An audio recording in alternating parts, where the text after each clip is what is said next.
guys, it's Sheena, and for today we're going to discuss about the history of the Philippines labor export.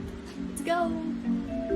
Instead of progressing economically, the Philippines slid backwards during the decade through which remittances increased by focusing on poverty eradication and access to excellent healthcare and education. So 1 out of every 7 Filipinos is said to be employed overseas. Besides the large number of nurses and teachers it exports, the Philippines is a famous representation since the government has established a substantial bureaucratic infrastructure to promote worker exports.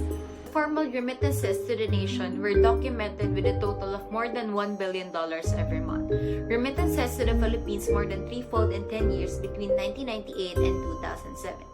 Remittances increased the level of life for most migrant families according to study, but this was not enough to propel the Philippines' overall progress. A lack of nurses and teachers has been shown to have a negative impact on both public health and education. According to the Migration Policy Institute, these remittances would help recipients access to health and education services. Due to the fact that families with access to remittances may circumvent the country's ailing public health and education systems. The vast sums of money those foreign workers send home are not a force for good in those institutions. The country produces several nurses, teachers, engineers, and other specialized professions.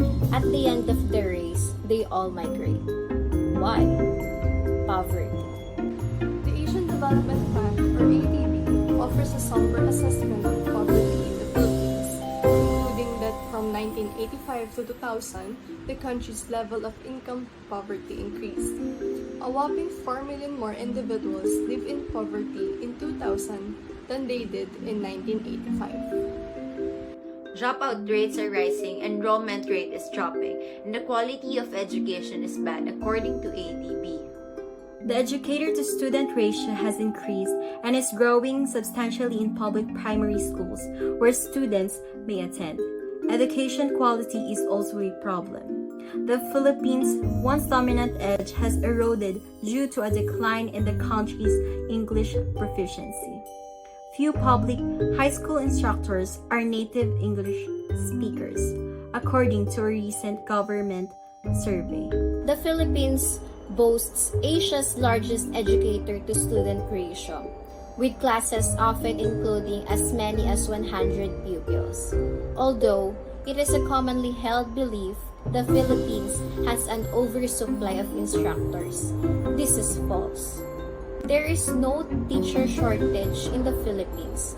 Rather, there is a scarcity of teaching jobs in the school system owing to insufficient financing, and so more instructors would be required to lower class size and increase the quality of education. A concern regarding teacher migration in terms of quality outweighs statistical concerns. The main government agency tasked with enabling the labor exports is the Philippines Overseas Employment Agency. The recruiting they promote has a detrimental influence on Philippine education, with evidence found in both the public and private school systems, although the former is more acutely felt. Special education as well as primary and secondary science and mathematics education are particularly at risk.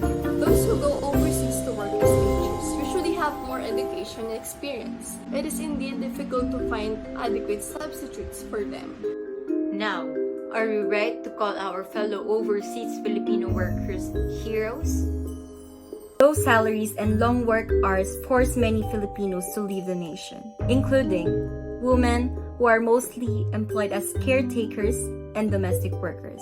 However, despite the country's terrible job situations, many Filipinos still choose to work long-term abroad in order to take care for their family's basic requirements. Being away from one's loved ones for an extended period of time without knowing what lies ahead or what dangers await one, while overseas is terrible on both a physical and emotional level. Sadly, a number of OFWs come home with their dead corpses. The importance of family is sacrificed in order to pay the bills, for the OFWs are revered as modern-day heroes. If not martyrs, for a range of reasons, they migrate not for their devotion to their families, but more of the country's economy. So that's all for our academic vlog. I am Julienne Nipas, together with my groupmates Aubrey, Narag, Zyra, and Sheena Oseña, would like to thank you for listening. Goodbye and see you again.